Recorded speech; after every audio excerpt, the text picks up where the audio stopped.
Hello everybody and welcome back to LMM. It was early morning on Saturday, the first day of the National Festival of Railway Modelling. Last time you'll have seen these absolutely incredible graffiti coaches that were presented to us from TMC, and this time they've gone the whole hog and sponsored this episode. So for those of you who don't know, the Model Centre is nestled away in North Yorkshire and is rapidly becoming one of the big names in the model railway world. They have one of the most impressive showrooms that I have ever been in, full of an array of locomotives, many of which have been weathered in-house. And as you saw from the coaches, their graffiti service is absolutely next level. From coaches to wagons to tanks, it is incredible and needs to be seen to really be believed. They also do renaming and renumbering, a service of which a couple of the members of our club have already used.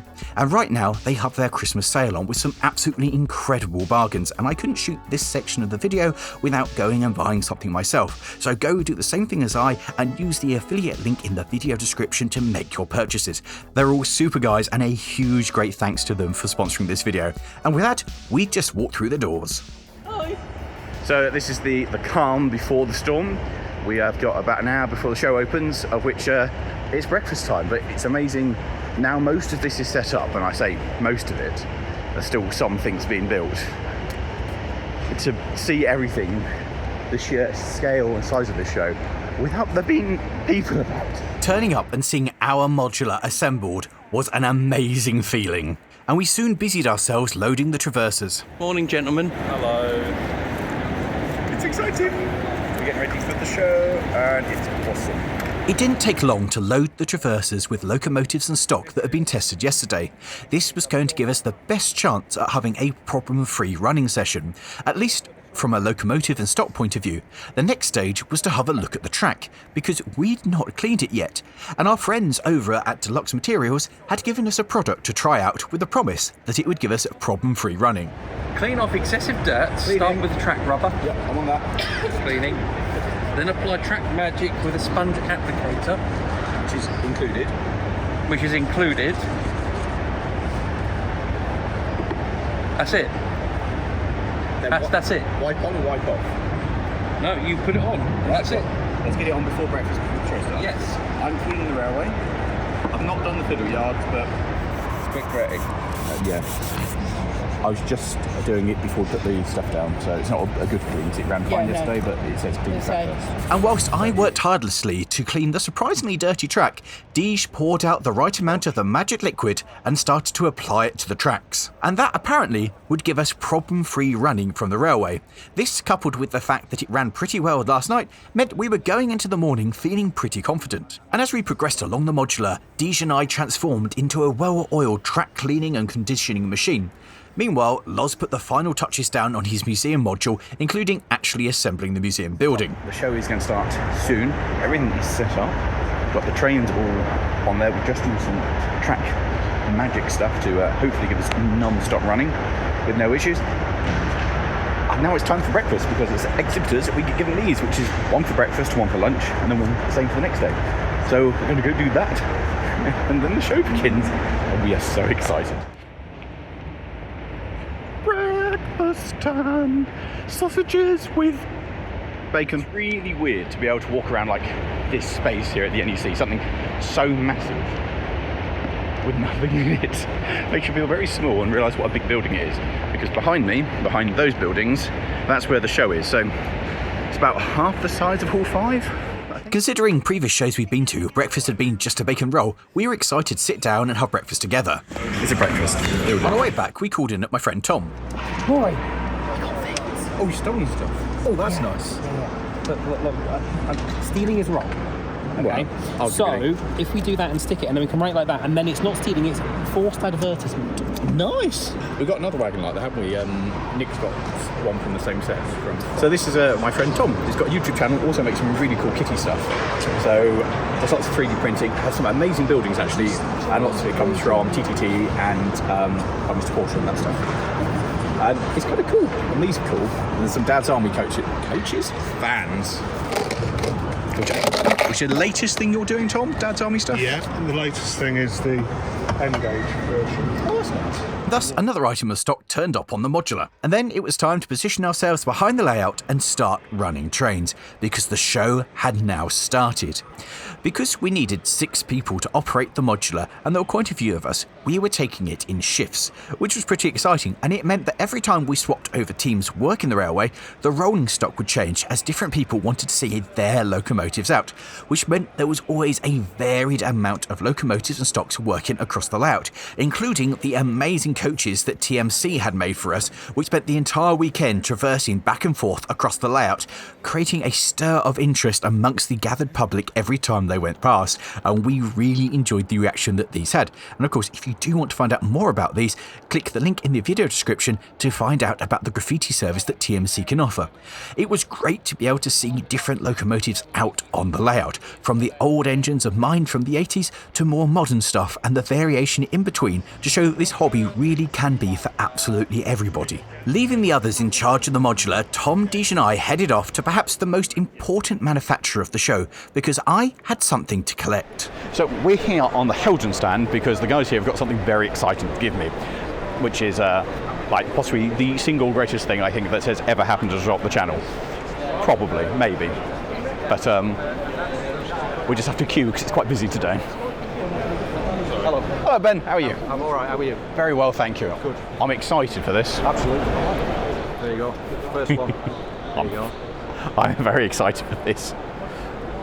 So I haven't actually seen this in real life yet, because I noticed you haven't got it out on display anywhere. No, because the display one for you, which I've reserved it at home. I've got it. It's in a box at home waiting to be sent to you. Oh wow! Look at it.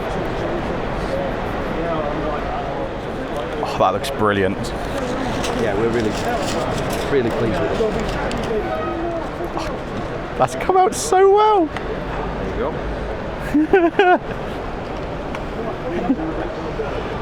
This is such a weird thing to come to the end of such a the project of you got coming up and measuring it to actually see it.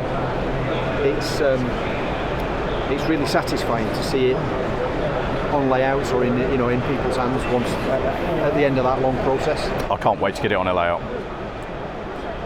That is absolutely spectacular. It's got some real weight to it. It's brilliant. It is actually a proper thing. Yeah, we had one. Brian had one on. He went to William McAlpine's place. Yeah. Near Henley. Yeah. And they've got a big old gauge layout there. Yeah. Pulling, I think 15 ballast wagons. So it's got. I can tell you, it won't pull that in real life. No, I know. I can tell you quite happily. It'll pull way more than the real thing ever will. That looks brilliant. It is superb. Yes, this is the Ruston 48 in O gauge, made from measurements from my own Sir William McAlpine, made by the good people at Helgen. And if you want to get yourself one, go check out TMC, who have it on sale right now. But for me, this was my moment having a model of my loco. It's my engine. It's mine, but it's also mine. Because it's mine, but it's also mine. You see, it's a model of mine, but it's mine.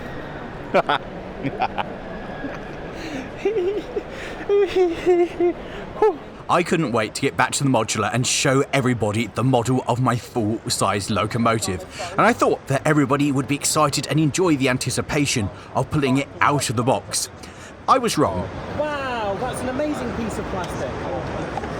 However, once out of the box, everybody was so impressed. That's a lovely little locomotive. The most exciting thing, however, was being able to share the model with the guys who come and volunteer on the full-size locomotive, because they got it and were equally excited. What was also cool was to line it up next door to the 00 gauge version. Now we need the full-size one behind that one. The 48s were left out on the Traverser for me to show off to everybody who came past, and all too soon, day one drew to a close and the halls started to empty.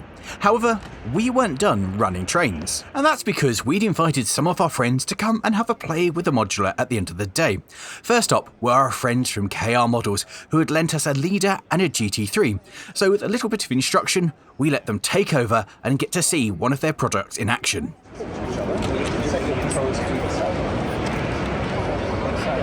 So you've got to mirror him basically, so it's the same thing, because as it goes over this mark here in the track, that controller there will take over. And so now you've got control, so you can turn yours off. now you can set your control pin to be used to face us. And now throw the point here, and now change direction, and now you're good. And there'll be a guy at... Lozz, can you watch that traverser? I'll watch this one. Yep. Lawrie, are you watching that traverser, or are you... Okay, just give us a thumbs up when you're ready. The guy on the traverser will give you a thumbs up when you're ready. I'm very happy to watch this traverser. When you get a smooth chance of it going smooth crossover, it's so exciting because it works. And once they'd had a good go and seen their products in action, they swapped to let the TMC guys take over the railway. TMC had brought more staff members than KR Models, and so that meant that we had to run more trains so everybody could have a go. Excellent.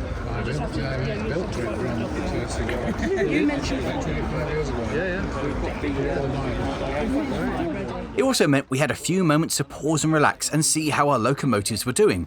The magic oil that we'd used on the Ginty was now really starting to work its way in, and the locomotive was sounding much better.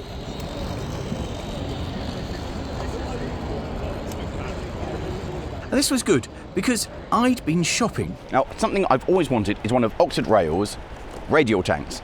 And this one is on their big bin of ones which are damaged. And it says it's a slow runner. Now, slow runner is normally quite good. So, it was up for 35 quid, one Southern livery locomotive. And I'm very excited about this because I've wanted one of these for a long time. They normally retail for over £100. So if this works, sold with no guarantee in returns, I'm going to have done very well.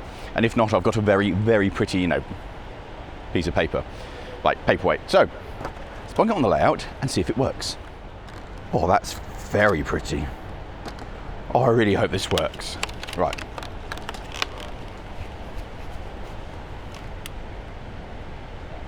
I mean, it's very slow. That is basically full power.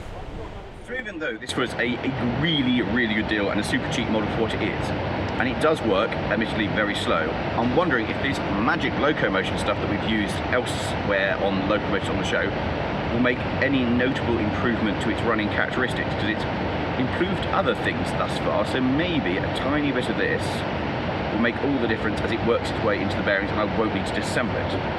Who knows, but magic stuff has gone on. Let's see if there is any difference whatsoever after we've added the magic stuff.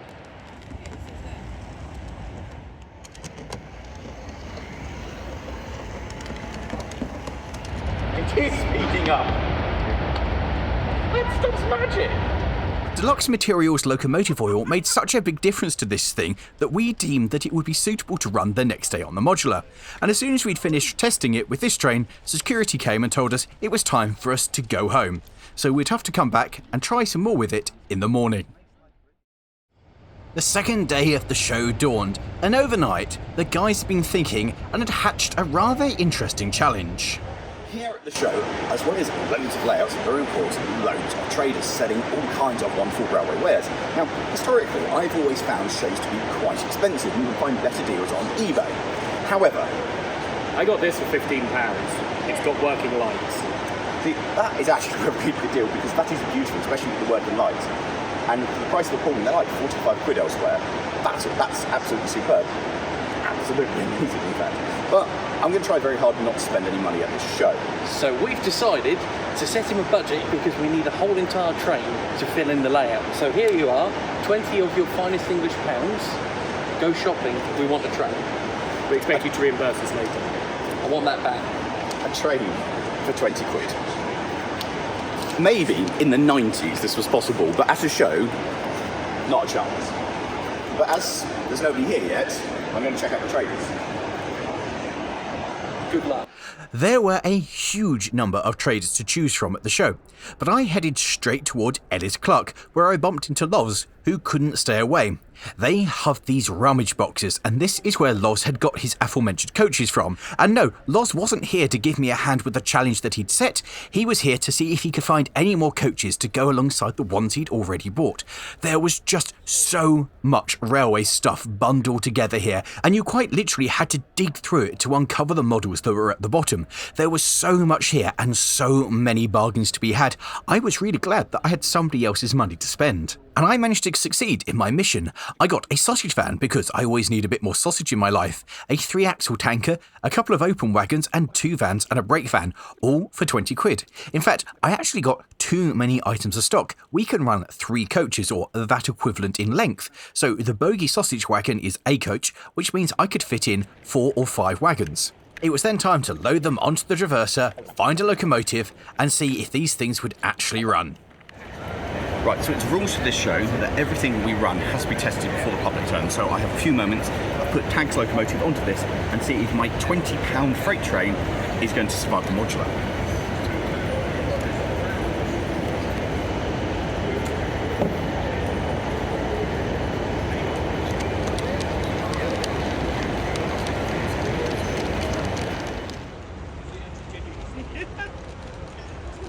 The 20-pound freight brought at the show.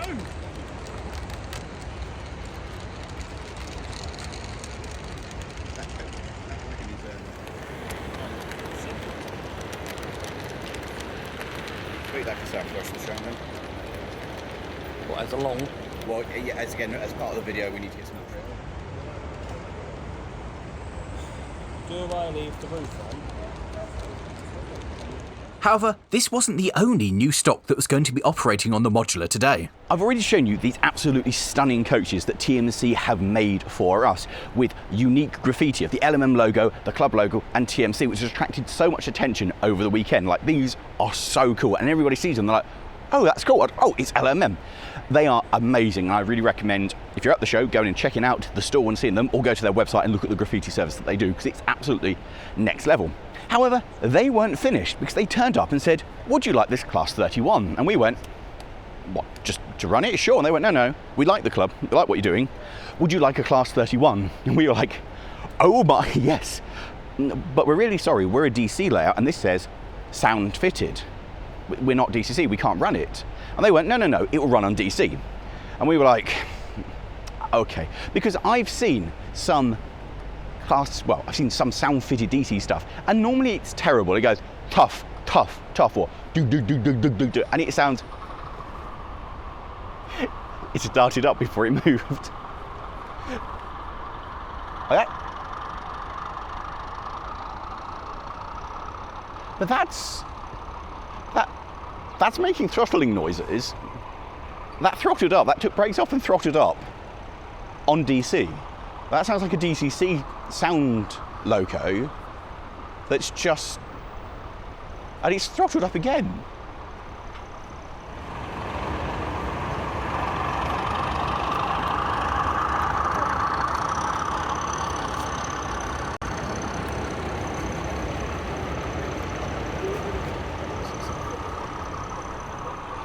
That is phenomenal. What happens if you give it the beans? It throttles up. I don't understand how this is happening on DC. There is magic in that I don't get, but that's incredible. The guys from TMC popped over to remind us that this was an exclusive offered by TMC of the 31 in this livery. You can only get it from them, and it's absolutely awesome.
One of the really big problems that we have when we go to shows is creating a massive mess with our stock.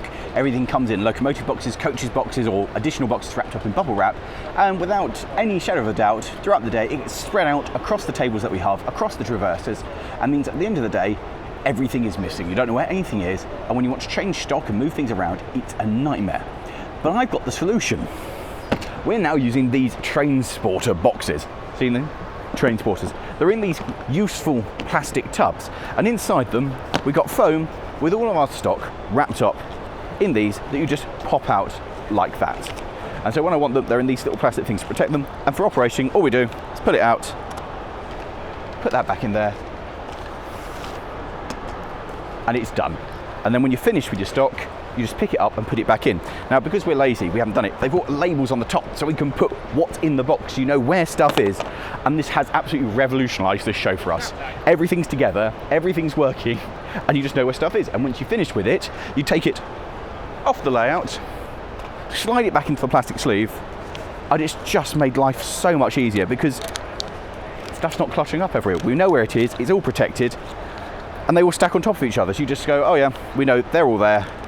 And once we're clever and we actually fill on the paperwork on top, you'll know exactly what's in it.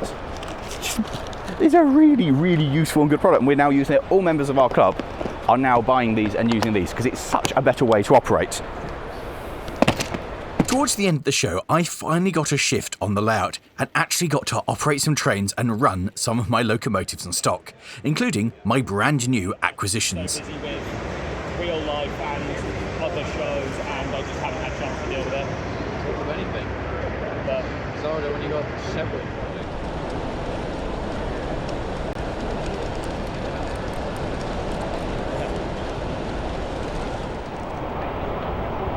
This has got no hook on it.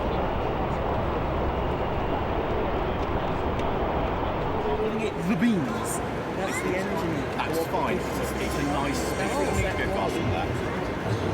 I've watched one of these for so long I could cry out at that. And I hadn't finished gathering new stock because Dave had a gift for me from TMC. A while ago, I went up to the guys at TMC. They gave me a present for Lawrie.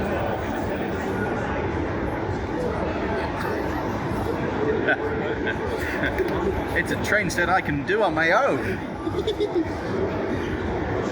All good things must come to an end, and in what seemed like no time at all, the entire weekend had flashed past and we were running our last few trains, which of course meant we had to get another 48 out and run it on the layout, pulling far more than it ever would in real life. Packing up at the end of the show is never as much fun as setting up. There's none of the excitement or the anticipation of what's to come. It's just a matter of get everything away, get to the van, and get home. And that's where the train spotter boxes really come into their own. Put the stock in, drop them into the foam so they're safe, put the lid on it, and you're done. Stack them up, and they're ready to go. It saves so much time, it's unreal. And whilst it had been an interesting experience to watch the show come together, watching it disassemble was even more fascinating.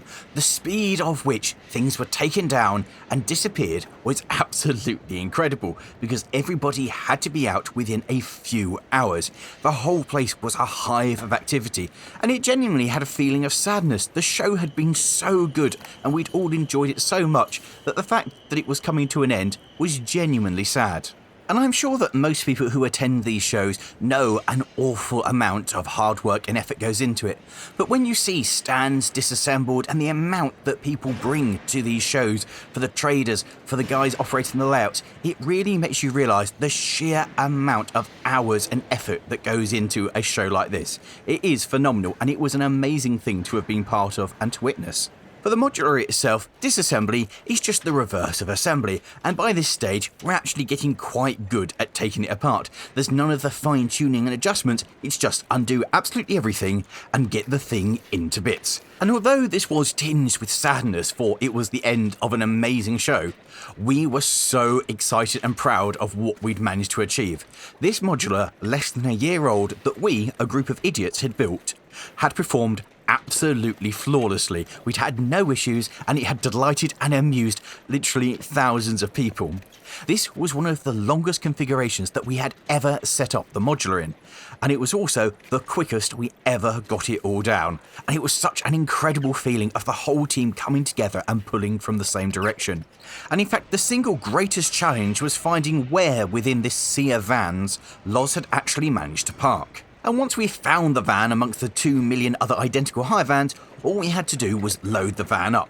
We were putting absolutely everybody's stuff into this one vehicle, as it was making logistics of getting into the NEC at the end of the day and out again so much easier, with the plan being that we were going to meet up later at the services, have something to eat, and distribute all of our stock, layouts, and everything else between us.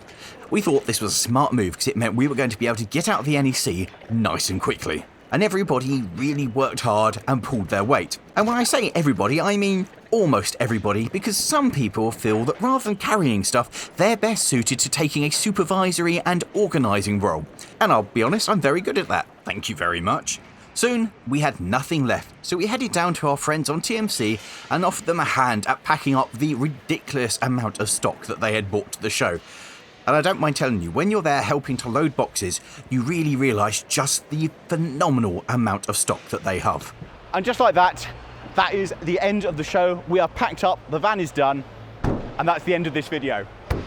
Thank you all very much for watching. I hope you've enjoyed seeing what it's like setting up at the biggest model railway show in the UK. For us, it's been an honour. I hope you've enjoyed it. And with that, we're going home. Ciao everybody. If you have enjoyed this, how about clicking the video of the show or down there for something else you probably enjoy. We got a long walk that way, so see you all later. Ciao.